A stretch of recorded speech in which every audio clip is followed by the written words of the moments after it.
Spared? Ooh. Yeah, why we should be spared or why Earth should be condemned. The reason why I like this topic is I think there's many takes on it, and I'm hoping to hear many different dramatic, funny, sad, or inspiring stories from all of you.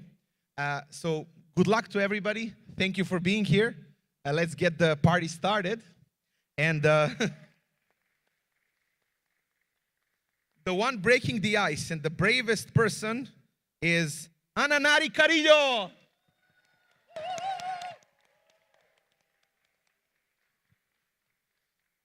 The floor is yours. Good luck. The podium is, yeah. And I think there is a stream, so if anybody's watching, hi. And yeah, I hope you can hear us from the small screens. Woo! Do I go? Okay. Before I start, I was planning on do this in English, but I will do it in Spanish. I'm sorry. Hay ciertas personas a las que quiero agradecer infinitamente, a la delegación hispana de Wudc principalmente. Me han acogido y así claramente es duro escuchar, pero es más duro estar. Aparte de Simón, soy la única otra persona de Panamá y para mí ha sido particularmente difícil poder adaptarme a, primero, un ambiente que no es mi primera lengua, pero segundo, con personas tan maravillosas, con la gente del TEC, con la gente de Rosario, con la gente de España. Estoy tan llena de buenos recuerdos con ustedes como las veces que salíamos en TRD o esas veces en Semude. Ustedes me han llenado de cosas hermosas y siempre voy a tenerlo presente. Lo siento a mi mamá y a mi hermana que están aquí y bueno, a Carmen. Es muy difícil crecer siendo una minoría étnica, cultural y también religiosa, pero es más difícil hacerlo cuando no hay nadie más que te apoye. Pero yo he estado acompañada de mi madre, de mi hermana y de mi papá, y son mi vínculo más fuerte que puede empatizar con eso. Los amo un montón y muchas gracias. And lastly, to my kids, because they have to know English. I love you so much. I appreciate the fact that you are here with me today.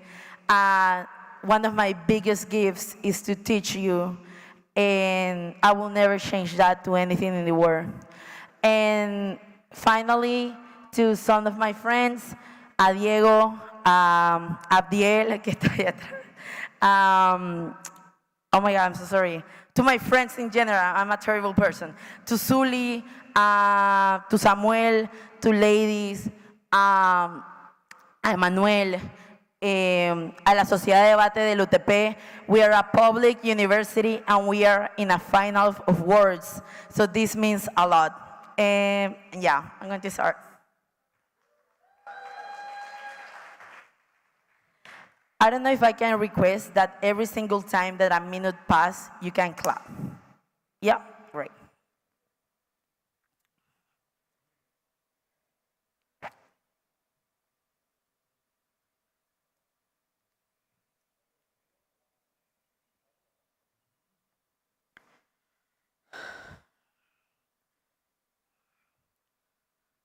All processes have a genocide and an apocalypse.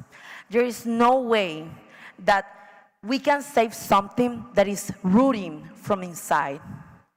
Humanity, as a species, stands as embodiment of that rot, decaying under the weight of its cruelty, its greed, and its indifference. Today, we are not merely judging its actions. We are judging the soul of a humanity, of a planet that cannot and will not discard its own home, betray his kin, and destroy it with impunity. Talk to the earth about the 2.2 million people in Gaza that are dying right now.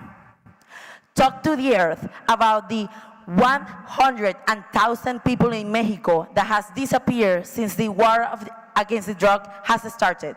Talk to the earth about the 6,042 people in Colombia that disappeared as a facade of the falsos positivos. Talk about the earth, about every single person that has disappeared in Latin America. Talk about the earth, about Nicaragua, about every single war in which United States has intervened. Talk about the earth, about colonization, and the 7 million indigenous people that their own homes dismantle, lands, seeds in Latin America only. Talk about the earth, about racism, about homophobia. Talk about the earth, about poverty, and they will say it's not their fault, that they never had anything to do with it. But they have mining companies in Peru, dismantling every single day thousands of indigenous people to places in which they can never find a home again. Talk about the earth, about the protesters in every single place in Latin America. Talk about the earth, about their homes, about the airstrikes, about the bullets, about the assassinations. Talk about the earth to anything that you want. They will always say that they had nothing to do with it because they have no control over themselves. And it is sadly because they have no control about themselves that we must punish them, that we have to make them accountable of every single person that is suffering right now. Because as we stand here, they're still looking a way to make profit out of it. They're still waiting for more money, for more companies, for more anything. Talk about the earth, about millions of animals that are displaced, horribly treated in farms. Talk to the very earth about the ocean, about the 2 million bottles of plastic that every single year enters. Talk about the earth, about the Holocaust, about the Tutsis. Talk about the earth, about anything that you want. About the 8 million tons of plastic enter the ocean every single year. About the climate-related disasters that displace every single year 2 million people. Talk about the over 70% of deforestation in the Amazon. Humanity exploits life at every level, reducing sentient beings to commodities, ecosystem to resources, and the planet itself to a disposable object. We stand here not only to judge, but with a weight of an unprecedented duty to judge not only their actions, but the continued existence of a species that has encountered every opportunity for redemption. The earth is battered, its resources depleted, its ecosystems fractured. The rod has swept into every corner of humanity's existence. They have no salvation now. This trial is not about vengeance. It's about truth. It's about recognizing every single person that has died and it will continue to die in the earth. This court must rise above sentimentality, recognizing that to continue humanity's existence is to perpetuate suffering, devastation, and decay. The only true mercy is to close this chapter. Thank you.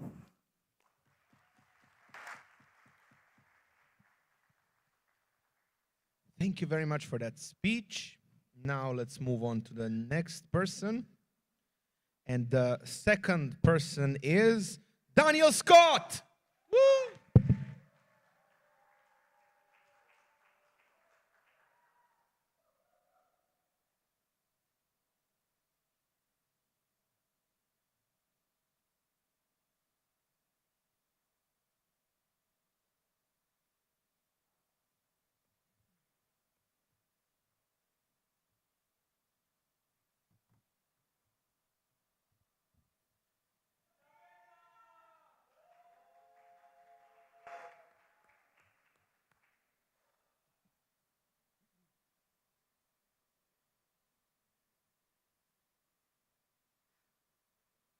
All right. Good afternoon, everyone.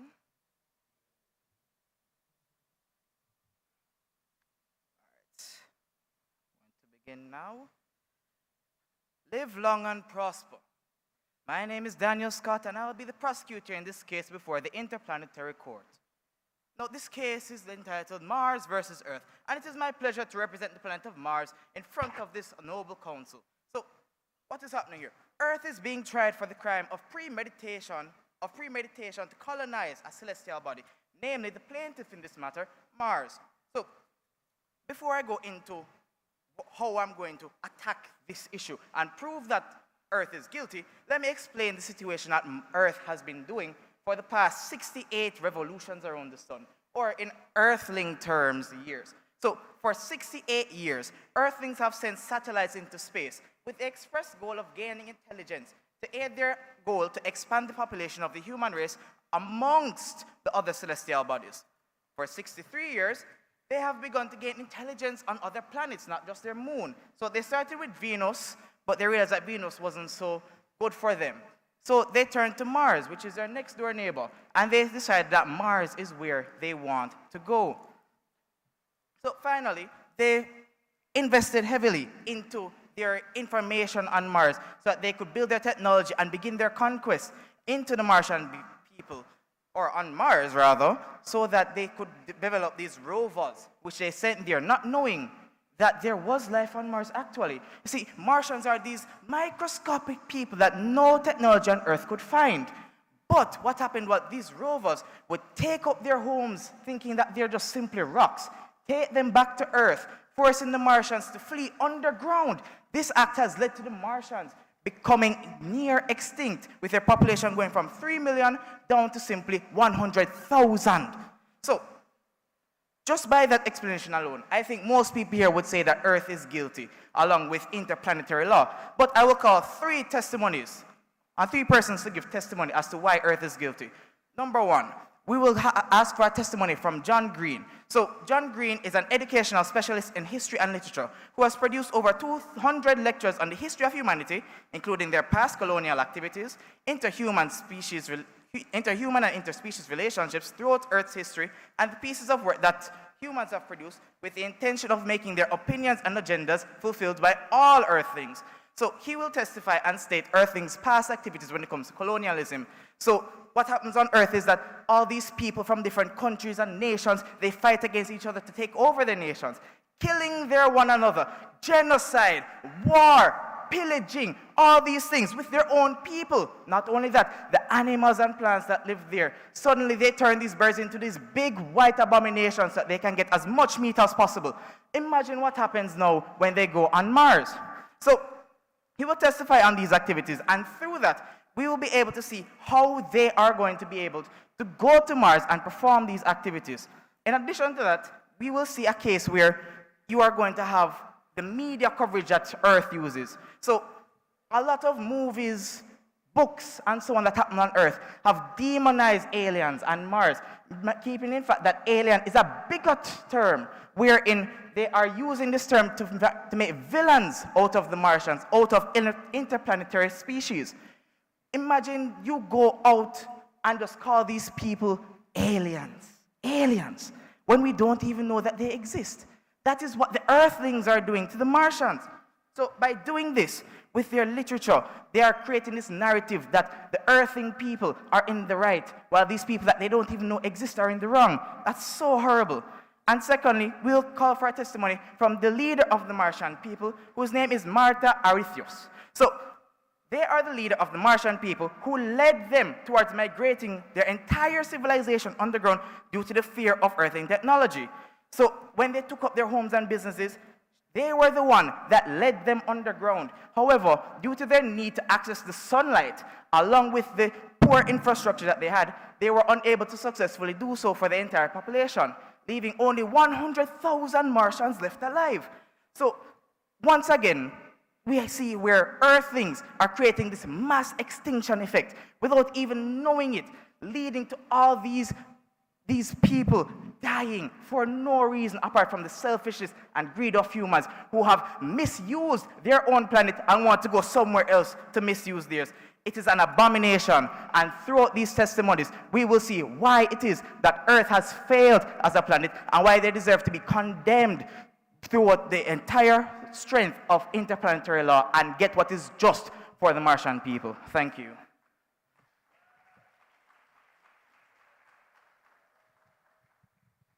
Thank you very much for that speech. Moving on to the third person. Please welcome Tarun. Woo!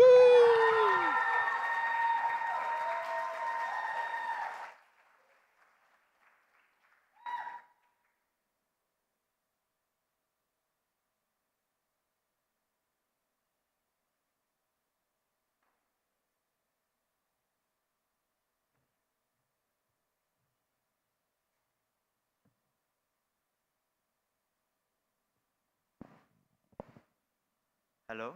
Hello?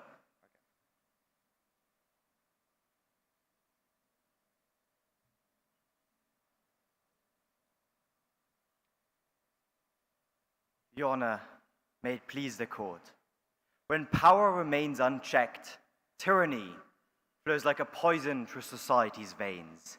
In 1994, we witnessed this terrible truth as hundreds of thousands of Tutsis perished in Rwanda, not by chance, but through calculated methodical extermination. They were marked for death simply for their identity, their appearance, their ethnic heritage, immutable characteristics that no human being chooses. The Rwandan government was not merely a silent observer. It was the architect, wielding media as a weapon of hatred, supplying the instruments of death, and perverting the very judicial system meant to protect its citizens. In that dark moment, Rwanda shattered the sacred contract between state and citizen. When Rwanda orchestrated the systematic slaughter of over 1 million Tutsis, it did not simply fail its people. It annihilated its very essence of statehood. In an ultimate betrayal, when the government turns from protector to predator, the duty to defend human rights transcends borders. The obligation shifts from one single failed state to humanity itself. For we all are bound by a higher law, the preservation of human dignity and life. The prosecution will prove, beyond any reasonable doubt, that Earth's catastrophic failure in its sacred obligation to protect its citizens' fundamental rights. The gravity of this failure is so profound that the prosecution seeks an unprecedented remedy. Earth must be banished to Pluto. Let us speak of climate change. A betrayal written in rising seas and burning skies. Each year, Earth's custodians release 36 billion metric tons of fossil fuels into our atmosphere, systematically destroy 10 million hectares of irreplaceable forests, and poison our oceans with 8 million metric tons of plastic. The consequences of this planetary negligence are not abstract. They are written in the tears of the displaced and the ashes of lost homes. Witness Kiribati, a nation slowly drowning beneath rising seas, its people becoming refugees in their own lifetime. Pakistan lies submerged, a third of its territory claimed by floods, millions displaced, thousands dead, not by natural disaster, but by human indifference. But Earth's crimes extend beyond environmental catastrophe. Genocide, humanity's darkest impulse, has repeatedly stained our history with blood. 6 million Jews perished in the Holocaust's mechanized murder. The Khmer Rouge ideological fury claimed 2 million lives in Cambodia. Darfur soil drank the blood of 300,000 victims of systematic slaughter. The Rohingya flee Myanmar's campaign of ethnic cleansing, carrying with them shattered lives and broken dreams. Each genocide represents not just a failure of protection, but a complete abdication of moral authority. The evidence stands stark and undeniable. Earth has failed. It has failed in its most sacred duty. For these crimes against humanity and life itself, justice demands accountability. The prosecution rests its case on the graves of millions and the tears of billions. Earth must answer for its crimes. The evidence stands before this court like an endless river of tears, each drop a testament to Earth's unforgiving crimes. We have proven, beyond any shadow of a doubt, that Earth stands guilty of the most egregious betrayal imaginable, the systematic destruction of life itself. Now we come to the matter of justice. Justice that must echo through the cosmos with the weight of countless lost souls. For Earth has revealed itself to be an entity so monstrous, so devoid of moral compass, that it makes the very concept of evil seem quaint by comparison. The devil himself would recoil at the systematic destruction Earth has wrought upon its children. In the annals of cosmic crime, Earth stands alone in its capacity for self-destruction and betrayal. But what punishment could possibly balance the scales of such monumental crimes? How do we get retribution against the weight of extinct species, vanished cultures, and children who will never see tomorrow's sunrise? Even eternal damnation seems a mercy compared to the suffering Earth has afflicted upon its children. Generations of torment, millennia of punishment. These are pale shadows of justice when measured against the ocean of pain Earth has unleashed. No, Your Honor. This court must go further than it ever has. We must seek punishment that reaches beyond boundaries of conventional justice, one that penetrates the very core of cosmic retribution. Therefore, we implore this court, pass your harshest judgment. Send Earth to the frozen wastes of Pluto, where it can contemplate its crimes in eternal darkness. Let the sentence stand as a beacon across the cosmos, a warning to our worlds, a price of betraying life in its exile to the void.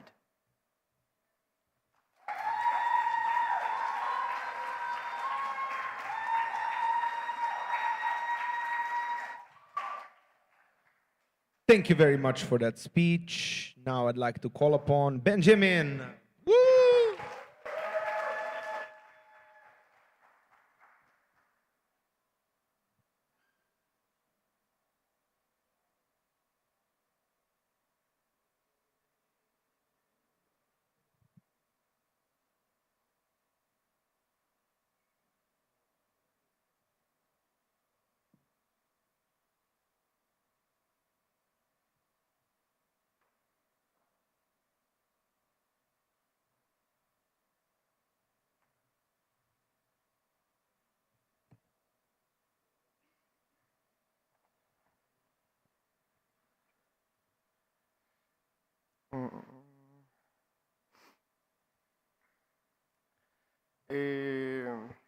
As I've said before, this is not my speech, of course.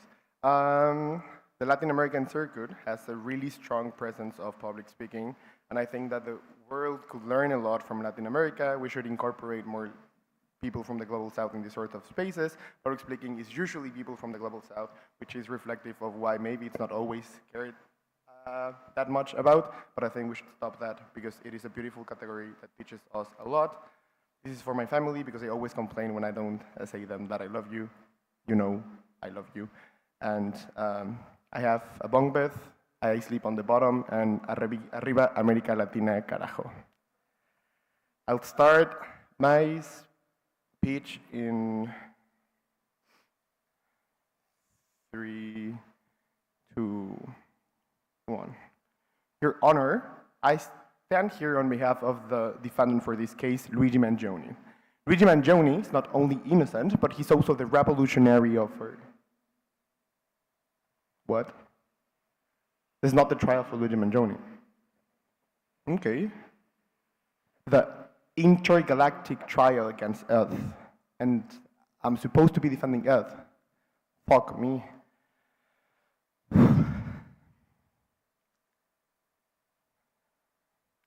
I'm probably gonna lose my job anyways. Your Honor, I've had a couple of tough months. You see, I've recently had a child, and I have not slept because of her. But my wife passed away giving birth to her. My wife was the person that I loved the most in the world. When we first met, my mind was going through a trillion things. She was the first beautiful thing I could ever got stuck on. On our first date, we walked through the Mexico City, and she told me the story about jacarandas, this really beautiful Mexican flower with the brightest purple color. She told me that she wished she would be able to love someone with a love that is as bright as the jacarandas. But the thing that made a kill for me was the color of her eyes. She has the most beautiful eyes with a combination of colors that I'm unable to grasp, but the most important thing that she always reflected the most beautiful peace of mind. For me, my wife was love. And love was wise, because love was forgiven. I would always complain about things that were wrong with the world, monogamy, patriarchy, capitalism, colonialism, but she told me that I should be able to forgive, to give them a chance. She told me that those individuals that are bad carry the unbearable weight of knowing that they add no value. She told me I should be able to hug my enemy so that I could spark the electricity that would be able to restart their rotten and broken hearts. She told me they were suffering from a disease that there was no cure to, but that nonetheless, we should pray for them so that they would eventually be able to understand the freedom of a family and the nurture of a community. Love was kind. When we spent our nights together, I would always read before sleep, but leave the light on. Love would wake up in the middle of the night and turn the lights off regardless.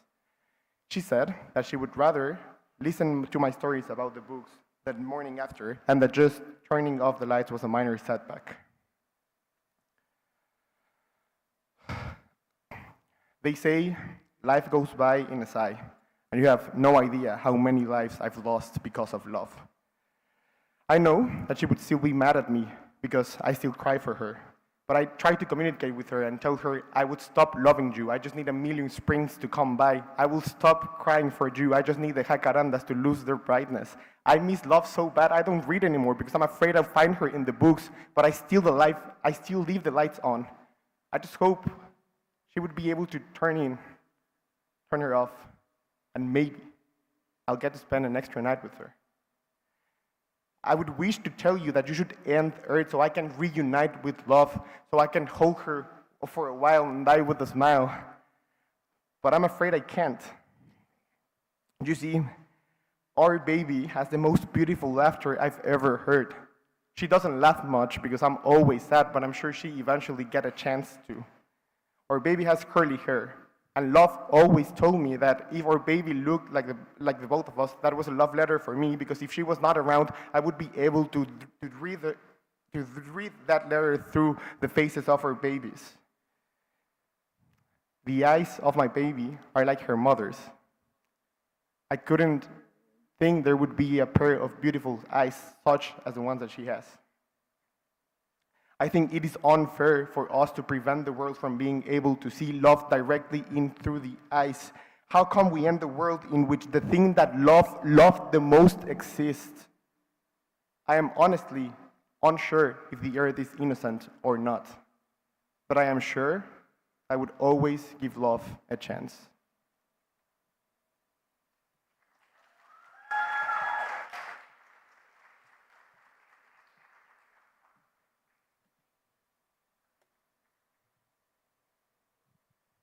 Oh, hello. Thank you very much for that speech. Now, I'm very happy to welcome Bankobi. Woo!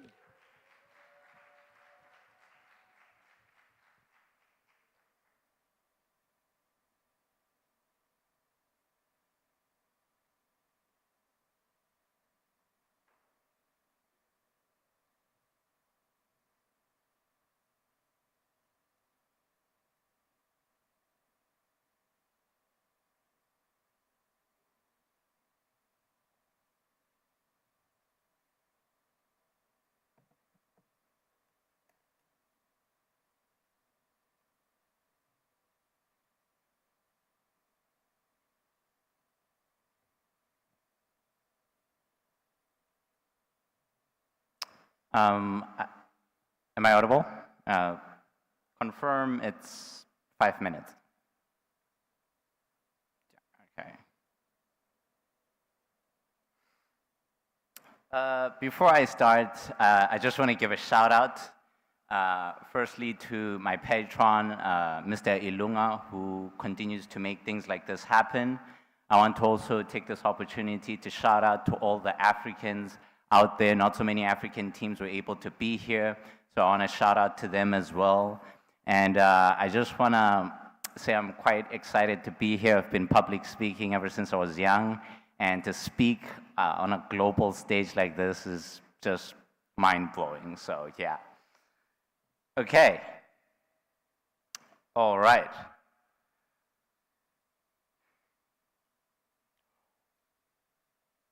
Honorable court, we have to condemn humanity. You know why?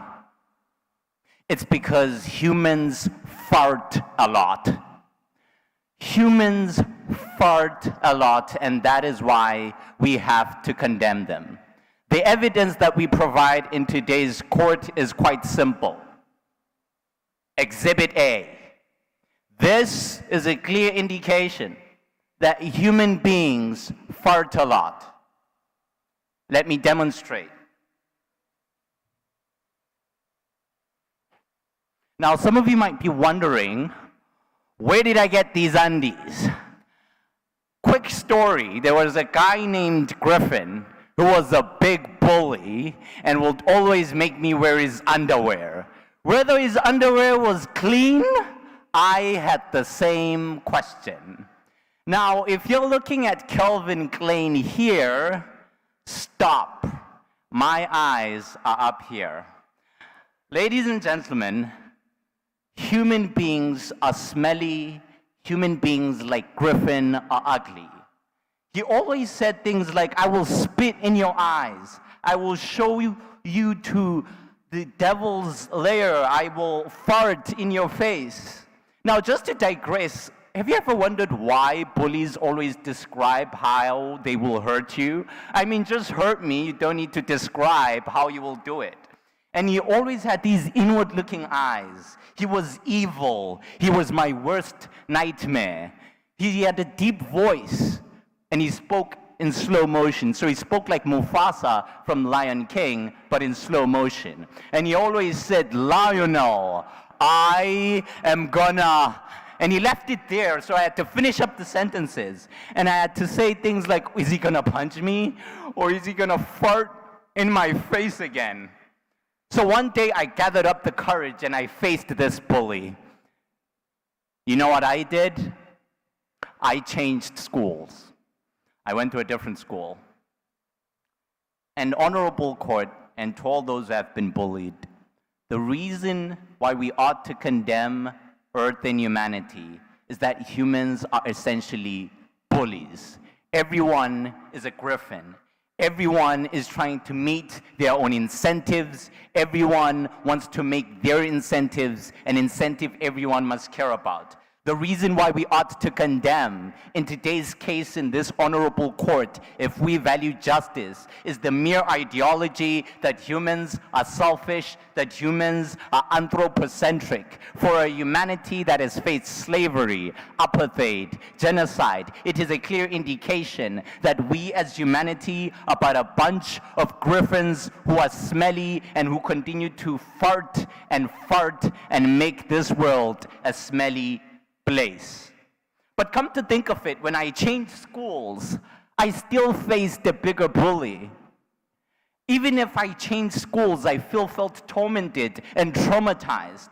And what I realized was that I was my biggest bully. That I was the one who put himself away. That I was the one who had low self-esteem. I was afraid to come out. I was afraid to really put myself out there. There's an African proverb that says, you don't have to burn everything around you in order to feel warm. But I had come to realize that I had torn apart each and every part of my life.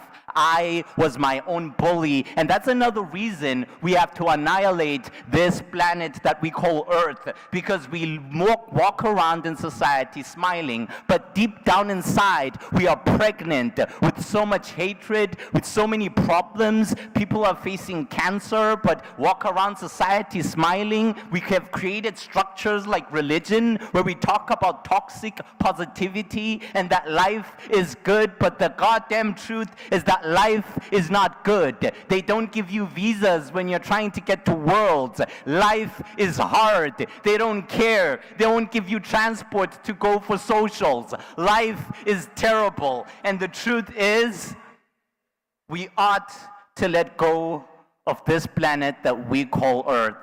And I know some of you who are positive might say, but we can make this smell go away. I say no. I say the evidence that I've provided is beyond reasonable doubt that we ought to annihilate this world. And as Griffin would always say, I am gonna I think I now have that bargaining chip. I stand before this court and I look at all the griffins in this world and I look at them and I say to them today, I am gonna condemn you.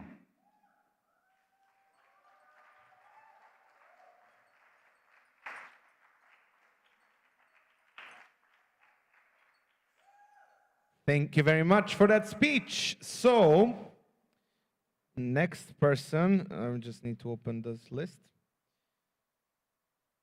Next person is Augustine. Woo!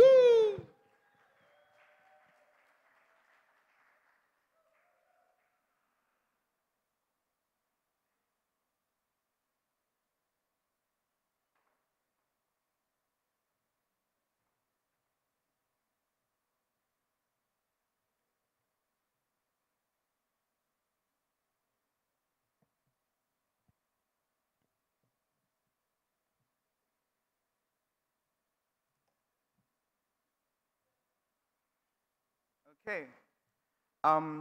Since we're doing shout-outs, I'd like to give a shout-out to Nicki Minaj for being the best-selling female rapper of 2024 with no album out. Second, I'd like to give a shout-out to everybody from MSUGD, our debate union. This has been a pretty good year for us, and yeah, I'm really proud. So I'll start my speech shortly.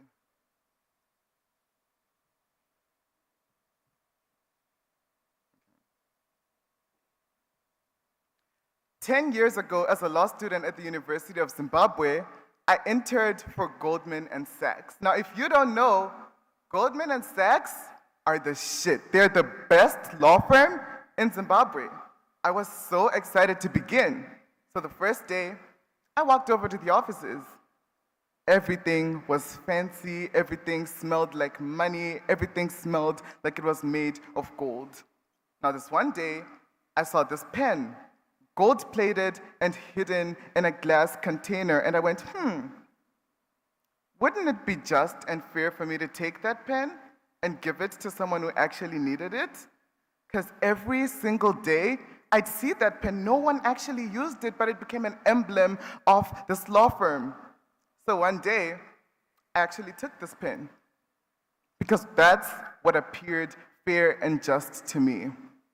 10 minutes later, the head partner of this law firm called me over and said, August, do you realize what you've done? And I'm like, aren't you a lawyer? Don't you care about justice?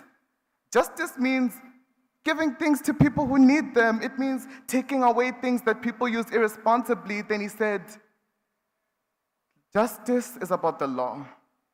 Justice is about long-standing legal principles. Justice is about protecting people from each other.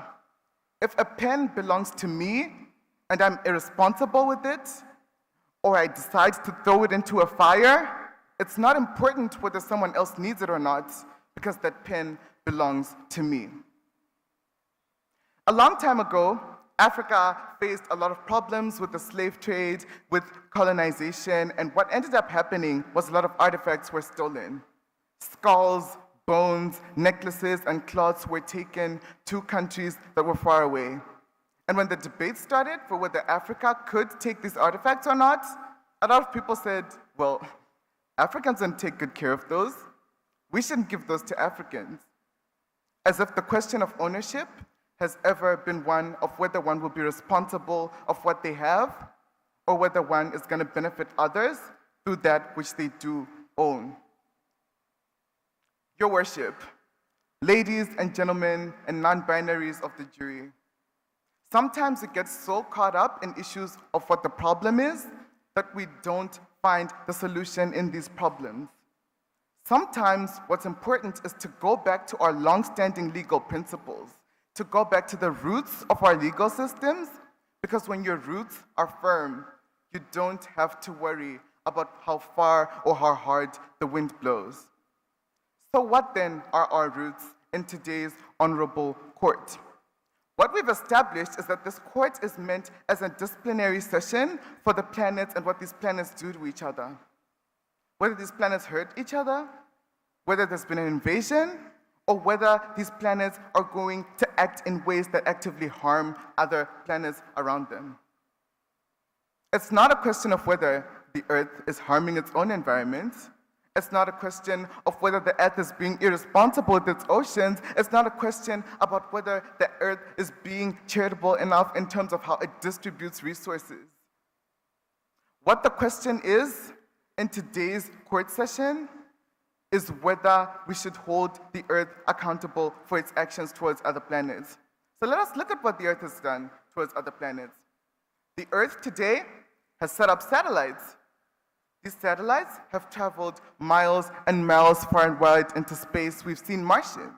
We've seen alien life forms from Jupiter and Mars. What people have done from Earth is enhance communication between planets, which is a positive in our book. What humans have done for space exploration, if they've created habitable solutions in these far-off planets. Humans have done a lot more to enhance relationships between these planets than to harm them. Now, what we want to do as a court is to be on the right side of history. We do not want to be the Belgian courts that said no. Black people cannot take care of their own resources. In today's court, it is not a question about whether the Earth can take care of itself enough. Give back humans their planet because it is theirs. That is enough of a reason to leave the Earth alone, and I've never been prouder to stand and say, let us give the Earth its own portion, let us protect the Earth and what it has to offer on the global stage. Thank you.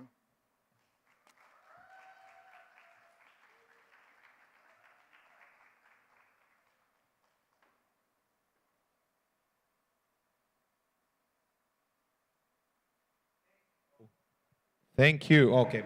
Thank you very much for that speech. Now we're going into the halfway point, and the seventh speaker is Tristan. Woo!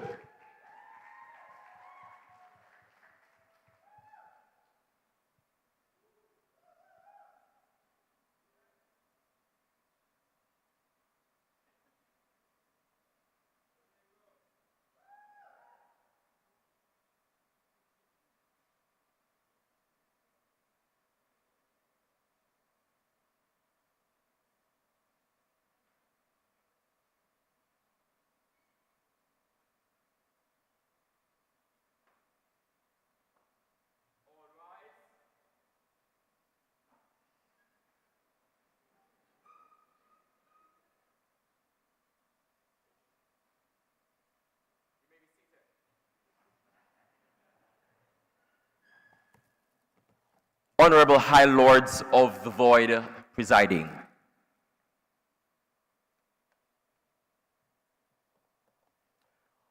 Honorable High Lords of the Void, esteemed members of the Celestial Tribunal, under humanity's stewardship, Earth has become a cesspool of destruction, chaos, and self-inflicted ruin.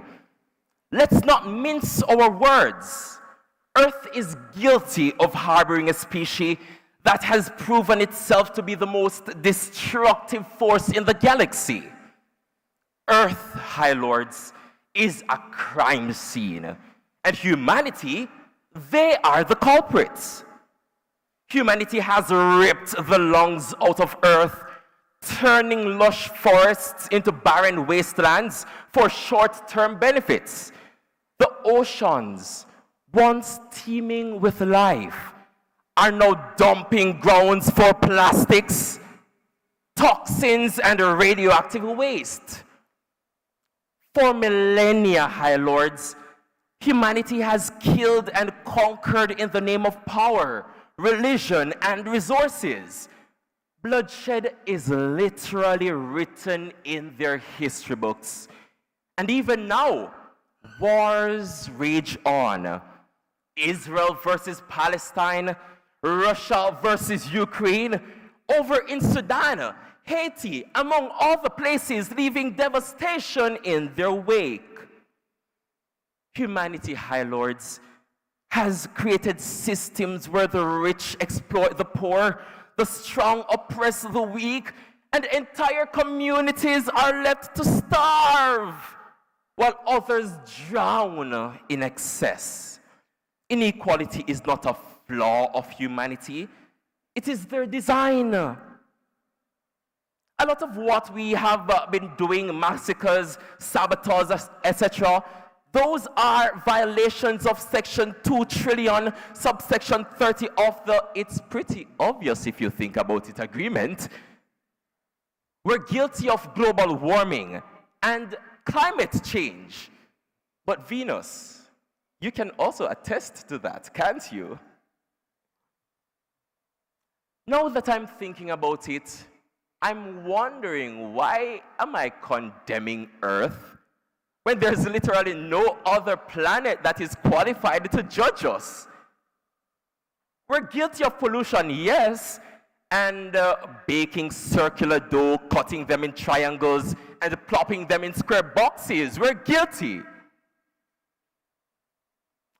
But, Your Honor, before I begin my arguments, respectfully, we don't believe that Earth's extinction from the universe should be determined by your anus. That's just shitty.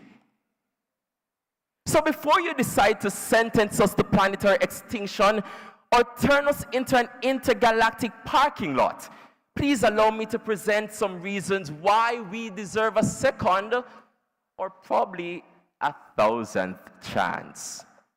Extinction now would be like cutting off Mozart before his first symphony, or canceling a hit series just after the pilot. Plus, if you really think about it, if we're gone, who is going to keep the Milky Way interesting? Watching rocks float in space, that isn't very compelling now, is it? So let's talk about the elephant in the room. Mars, you're simply a barren wasteland with no atmosphere, my guy. You have no vibe. At least on Earth, we can grow stuff. We even sent Elon to you to make you more interesting. Venus, you're so hot and toxic. For every forest that prosecution says has been felled, humanity has planted new ones. For every species endangered, humanity has worked effortlessly to preserve others. These actions are not signs of guilt. They are proof of humanity's growing responsibility and the Earth's capacity to inspire change. Earth and humanity represent hope, a planet that fosters life and a species that seeks to understand and protect it. Exhibit C, dear jury, let us consider the broader universe. Chaos and distraction are everywhere. Stars explode, galaxies collide, and black holes devour light itself. No one is innocent in this court. In this context, then, Earth and humanity stand out simply as beacons of order and creativity. Earth is a haven of stability and humanity, a rare agent of innovation. To punish them for their struggles is to ignore the greater chaos that exists within the cosmos itself. To condemn them is to condemn the possibility of redemption and the promise of a future worth saving. But if you do, as I cannot believe you will, make a decision that crucifies Earth and humanity, make it not in this room. Not here, where Earth, even in her darkest times, has provided solace for her people. Not in this very room, whose walls echo her resilience and steadfastness as humanity grows from its mistakes. Choose the darkest part of this galaxy, where the rays of light do not shine on the good Earth and humanity have done for millennia past and to come, where hope is not to be found. There erect the altar and immolate the victims.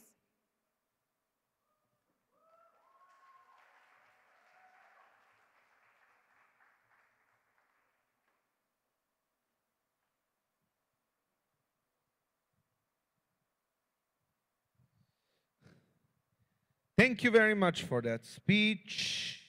Now we're moving into the 9th person, and I'd like to call upon Chi. Woo!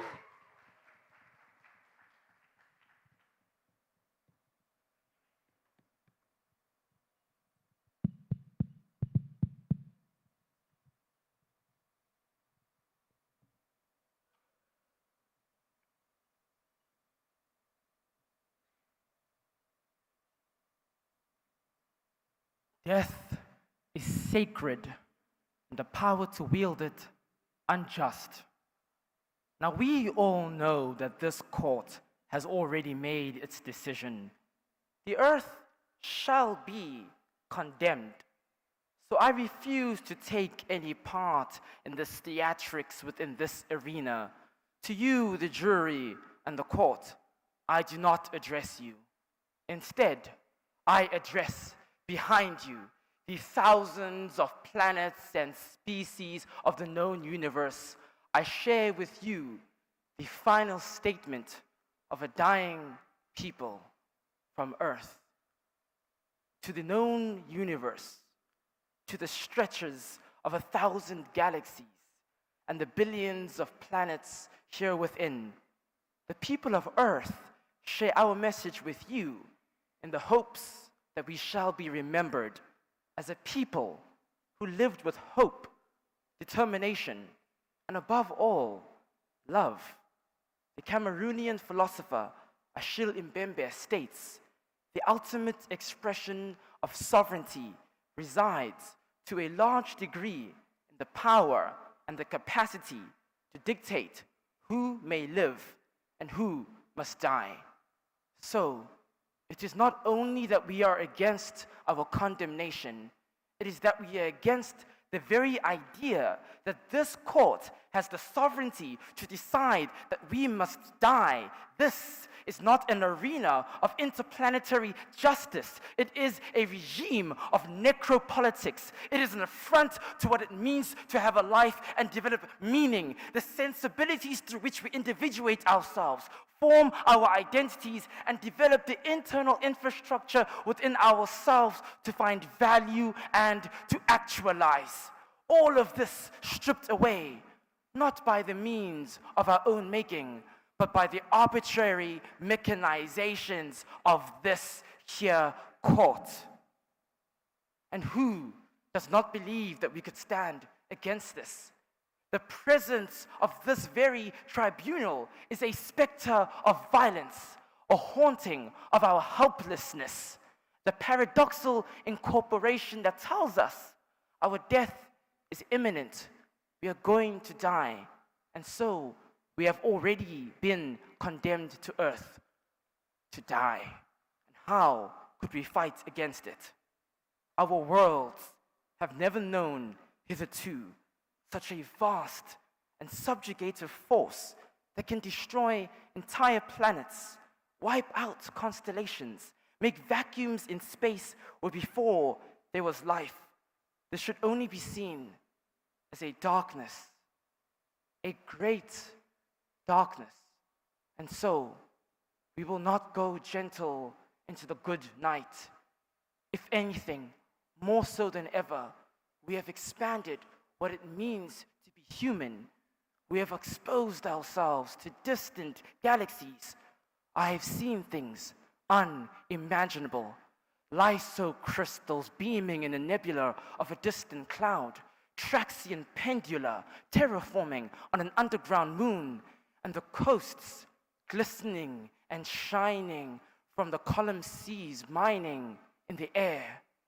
We understand now what Roy Batty from the prolific science fiction thought when they spoke about their offshore frontiers, about the attack ships on fire off the shoulder of Orion, burning bright like magnesium, of the gleaming sea beams by the Tannhauser Gate. This is what we imagined humanity could become, that we would be exposed to non-linear time, all those moments of joy and anguish put together in one circle, enveloping outwards, reforming our self-constitution. This court does not see what humanity can be. It does not hear the cries of our pains and the laughters of our joys. It does not feel our humanity, and perhaps it does not feel at all. And so, do not pity our demise. Do not mourn us. Pity those who live a life without love, and mobilize against this court. And remember us. Remember that we lived.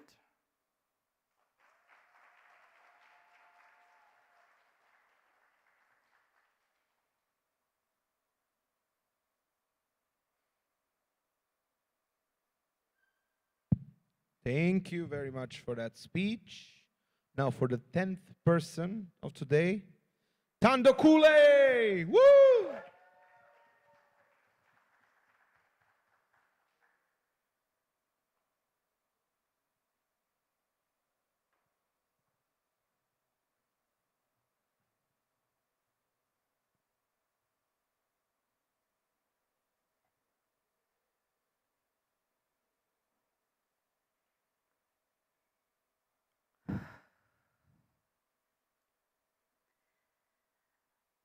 Where I come from, when a woman with child is due for labor, there is a breaking of waters that signal that whatever is being baked in that oven is ready to be let out.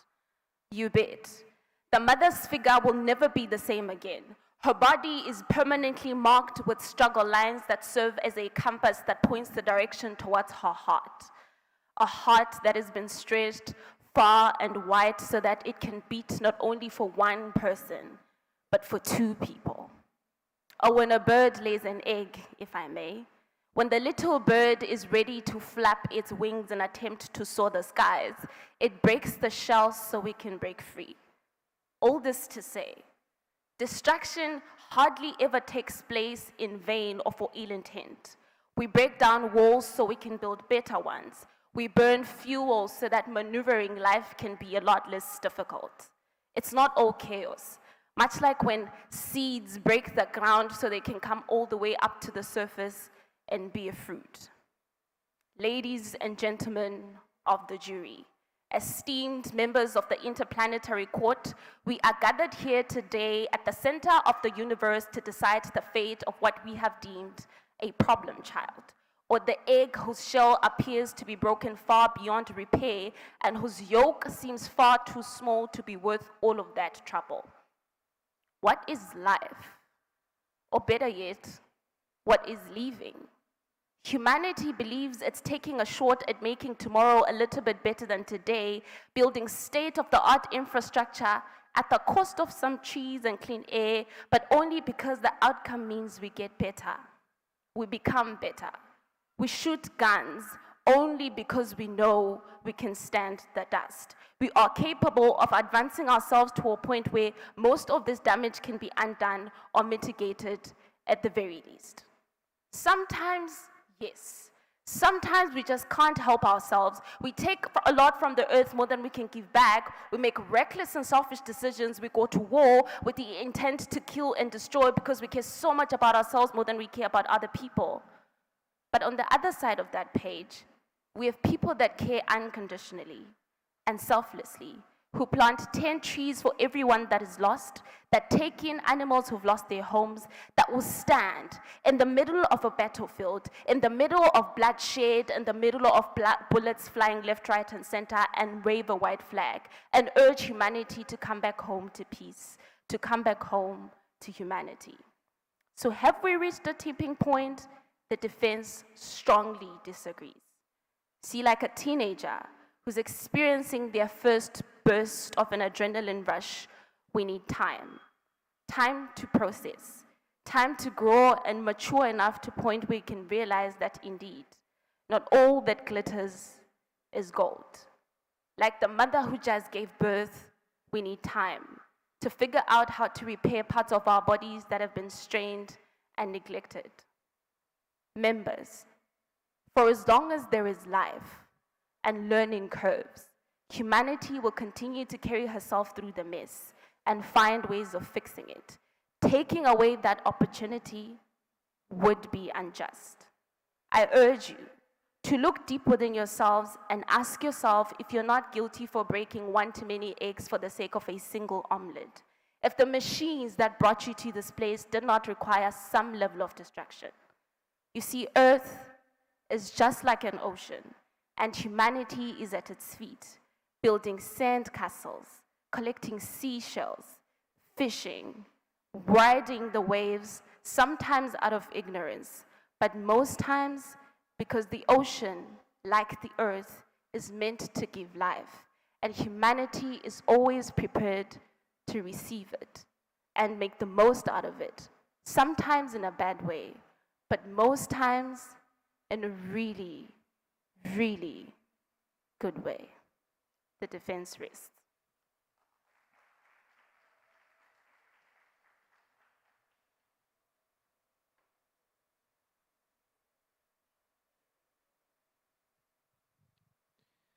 Thank you very much for that speech. Now we're nearing the end. We have 4 more speakers. So I'd like to introduce to you Umar. Woo!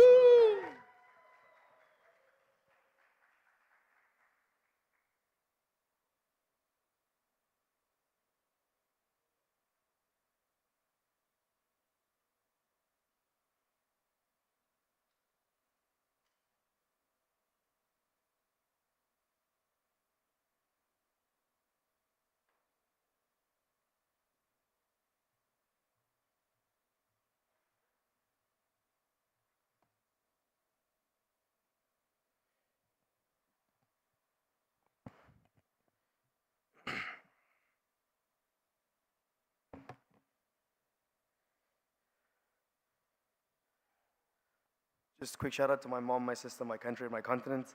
Without any one of those things, I probably wouldn't be here today.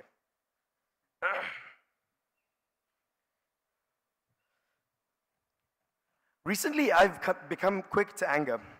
And so I want to start off by acknowledging that I understand the urge to condemn. Maybe it's because I find myself in increasingly in hopeless situations. And I know the prosecution will stand here and chronicle humanity's failures, but we think that during this stage of opening remarks and before the presentation of evidence, the defense would like to do the following. We would like to urge you to understand that this should not be the sole metric of consideration when you're evaluating the consequence of humanity's existence. It is clear then that to condemn is to extinguish the flame of hope. It is to place us within the context of darkness. There is notably a difference between justice and condemnation, and we think this court has no right to condemn. You see, the funny thing about humanity is it stands as a paradox. It is both incomprehensibly huge in a way that makes it impossible to consider. Different ages, so much change, our lives immeasurably different to those who come before us. Yet at the same time, we understand the plight of the individual, because those are who we are. And in the same way, or in this vestige, or in this vein, humanity is similar to a great tapestry, and I would make the argument that it is a beautiful one. And I want to note here, we have burned and removed entire sections of that tapestry. It is frayed in terms of its edges. We have imposed folds on it, and in the form of borders that have obscured the true beauty of this world, and arguably its beauty to the universe at large. But this is unimportant, because in the same way, we believe that scars make a body beautiful because they show us the nature of our journey. We think that scars, while they do fade, will never truly disappear. And this is incredibly important, because when you are able to illustrate this journey and we can acknowledge that humanity will never forget where it comes from, this illustrates the beauty of our existence and is the basis of our ability to request it to be saved. The beauty of humanity is its dignity in carrying these scars with acknowledgement. This is incredibly important. We think, insofar as every single person is a universe, insofar as names like Henry Job, Trayvon Martin, and Steve Biko will never be forgotten because we hold them in our hearts, we believe that we will never be able to make up for these sins, but we do think that we add a fundamental value to the known universe. And I want to promise you here that we understand our sins. We know what we've done, but it is for me that this makes us even more certain of our future. In my lifetime, I guarantee we will see a free Palestine, a safe DRC and Sudan, as well as the dismantlement of the edges of the biggest systems we've constructed, colonialization, and the end to the imperialist world that we've considered. I promise you this because I know it to be true. I know it to be true because as certain as this promise, I stand here today a free person while my ancestors were in chains. Importantly here, the distinction and the reason why we make this promise as the defense is because we understand what it means to learn and acknowledge. We understand what it means to carry with our hearts the sins of the people who come before us. It is important then that the defense will never try to concede that we did not make mistakes, but it's instead that those mistakes should never limit us for our path going forward. Importantly here, when we make the decision to move forward, when we make the decision, we must be given the opportunity to continue to weave this individual tapestry, to make sure every individual thread can be meaningfully considered, but also here that we can contextualize it within the greater tapestry of the world. The plight that the defense forwards to you, the jury, and to this court at large is to understand that humanity is not an institution or is not an institution that seeks to forget its harms, but instead seeks to impose a beautiful future in the universe. It is to rob the universe of this light, and fundamentally the basis of that, where we put forward our opening remarks. Thank you to the course. I yield my time.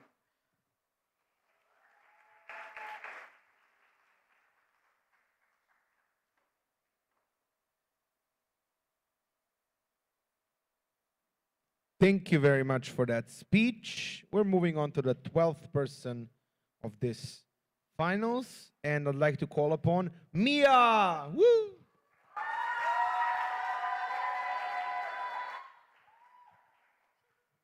Hey, works.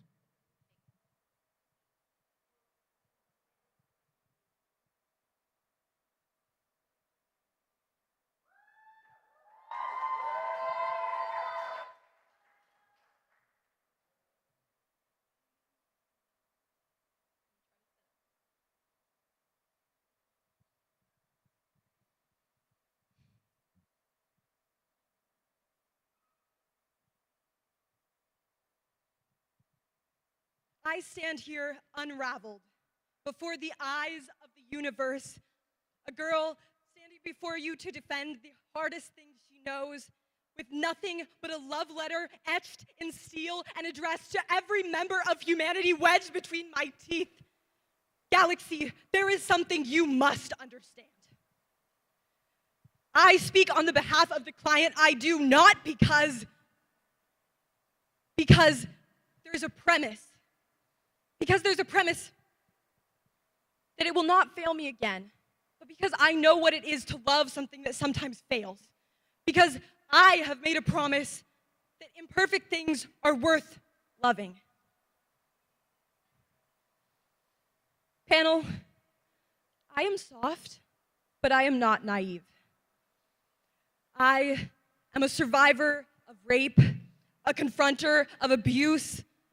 I am the product of a beautiful Ewe ancestry, brutalized by the ugliness of colonialization, of slavery, of the scramble for Africa, of visas denied, of families splintered. I am an American tongue that has lost the other half of my family tree like I've lost the language that was meant to be in my blood. I know what it's like, and may it please no court, how blood can pool purple behind the skin when someone who swears they love you hits you. I know what it's like to have your body broken into like a house, to make yourself someone in the mirror, this little girl who used to never stop singing, and to watch her become a canary, a carcass, hollowed out, completely silent at the bottom of a mine. Panel, make no mistake, I am soft, but I am not naive. And still, I choose to defend humanity.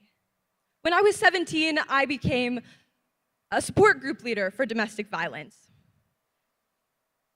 I refuse to condemn humanity because I know what it looks like when healing breaks across a woman's face.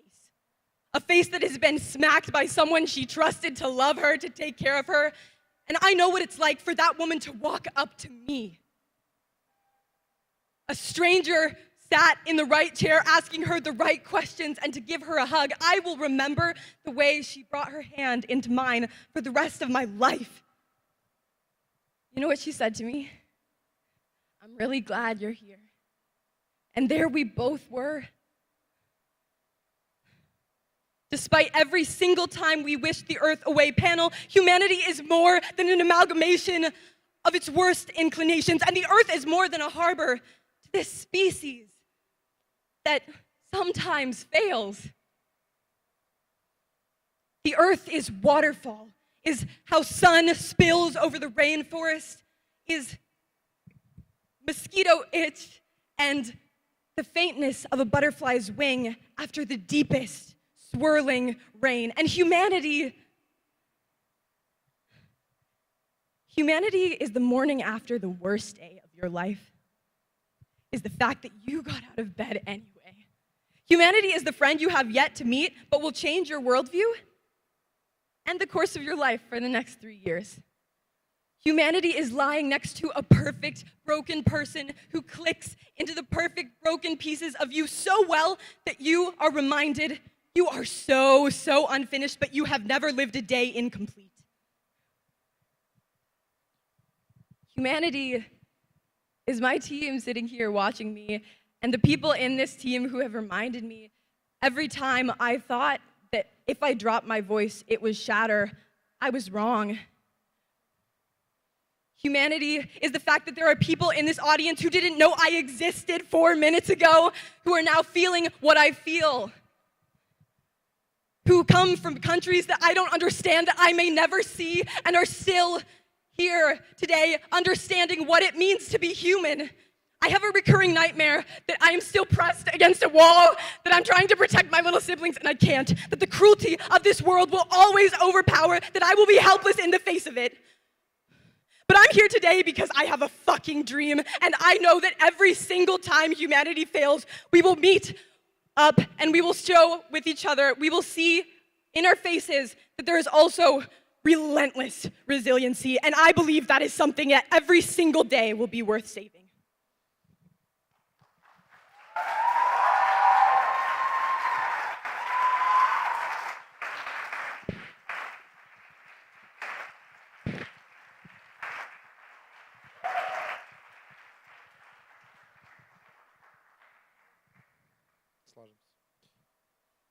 Hello. Thank you very much. We have 2 speakers left. So, penultimate speaker of this finals, I'm happy to call upon Okere! Woo!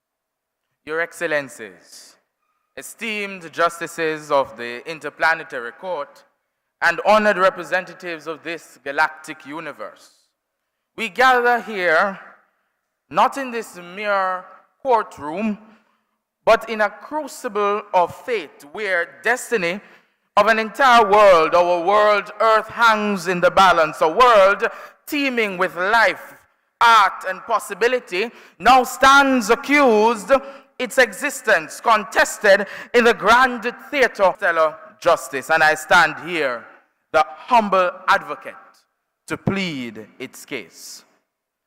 Before I delve into the details, let me ask you to imagine something extraordinary. Picture a symphony that resonates across the cosmos, composed of infinite melodies of countless words. Each word contributes its unique notes, harmonizing in a celestial orchestra. Earth, with its vibrant life and dynamic humanity, is a critical part of this melody. To silence it would be to create a void, a disharmony in the universal symphony. I must point out first to this honorable court that the Worlds and Universes Development Council Treaty of Light Year 100,052,052 states that the Interplanetary Treaty has featured the specific characterization of humans as flawed, with an innate ability to make mistakes, and their status in the universe as a developing planet. It is by this virtue that in the stead that any intent or decision made here today To condemn this planet is a violation of this treaty, which was made to protect the planet despite its inferiority and status as a developing planet. It would be unfair. The planet, a celestial anomaly so rare, it defies probability. Earth, unlike any known body, is a harmonious convergence of sustaining life forces. Its magnetic field, a guidance through the ravages of solar winds. Its atmosphere, a cradle of life. But what of its inhabitants? Humanity. We are not without flaw. Our history breaks the marks of ignorance and misjudgment. And we are also creatures of boundless possibility, curiosity, and resilience. Your Excellencies, the prosecution may point to Earth's scars, environmental degradation, conflict, and iniquities. But these scars are evidence of growth, not condemnation.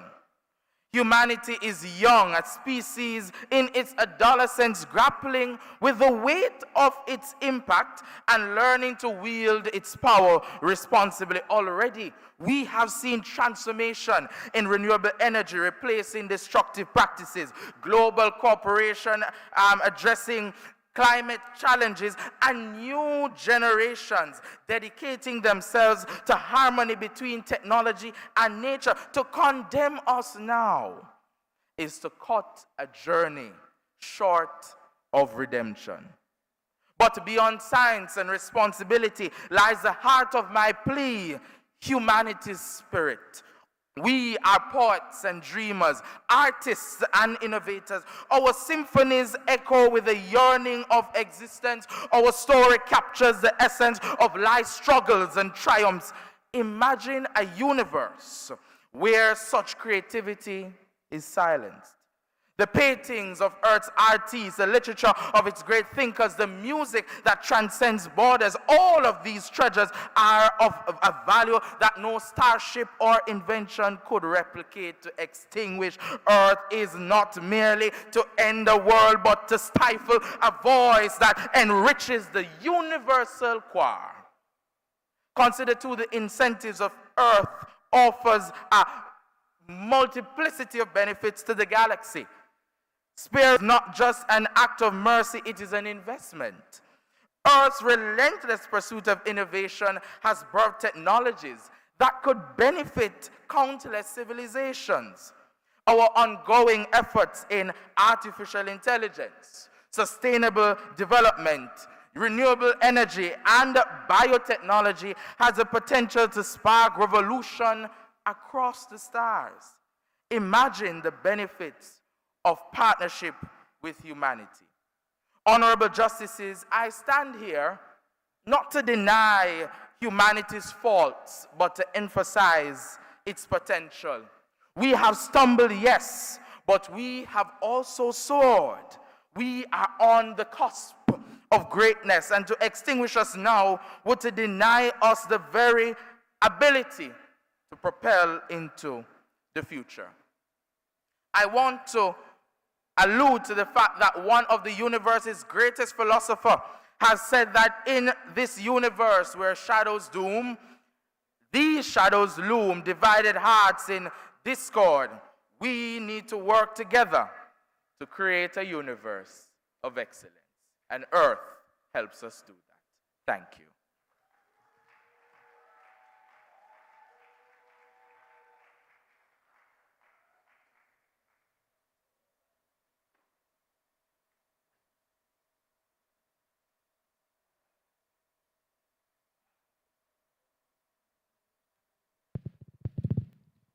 All right.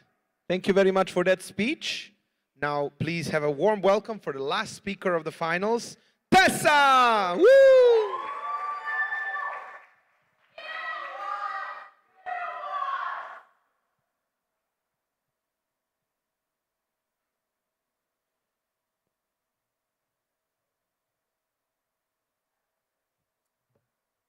For the record, I told them not to do that.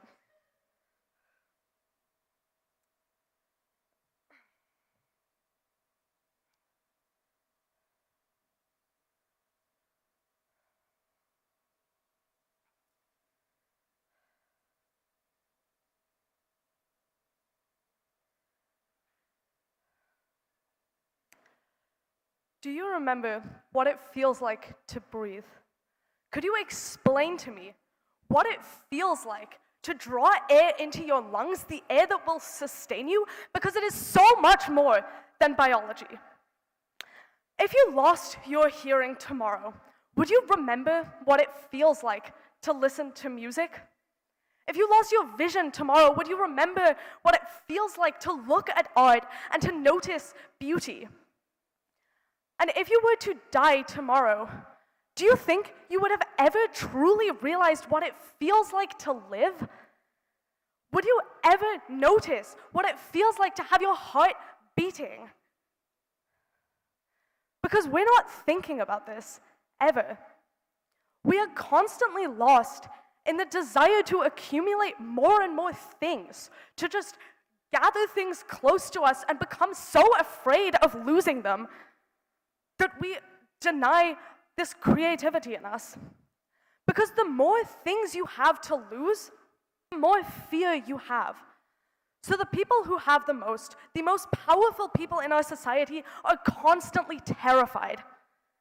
And this is so inherently human. This is the dark and destructive part of humanity's nature.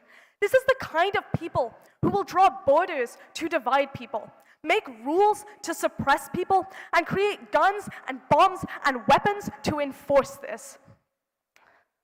This is the dark side of humanity. But I challenge you to imagine what it feels like to be so terrified that you would hurt someone like that. Honestly, panel, I pity them. But that destruction, that destructive half of humanity, enables creation.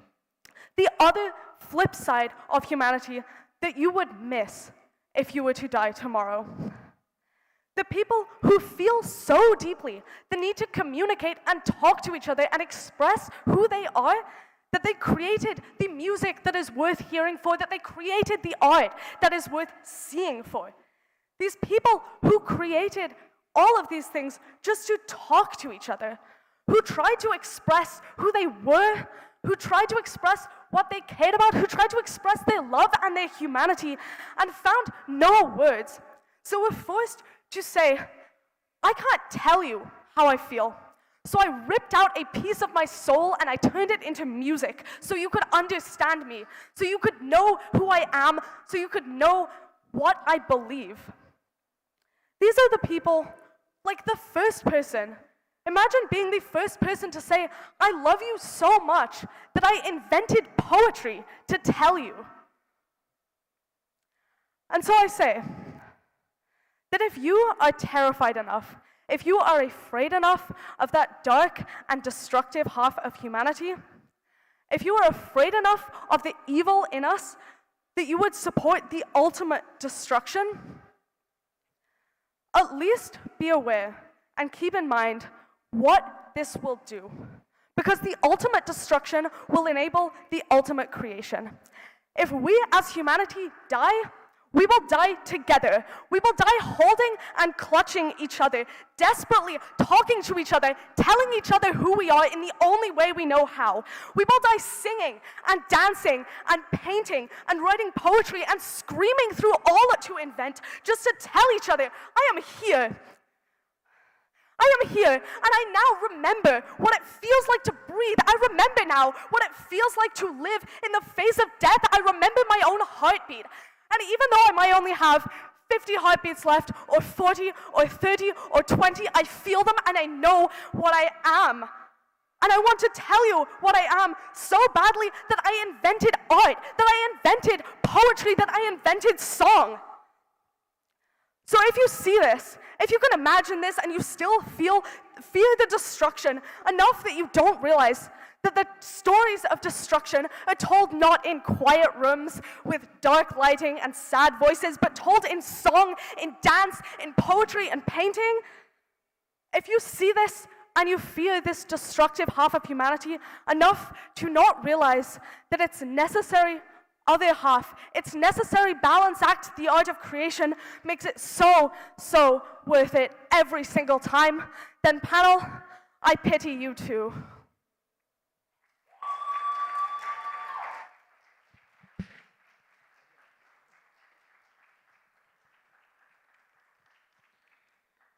So, did you like it?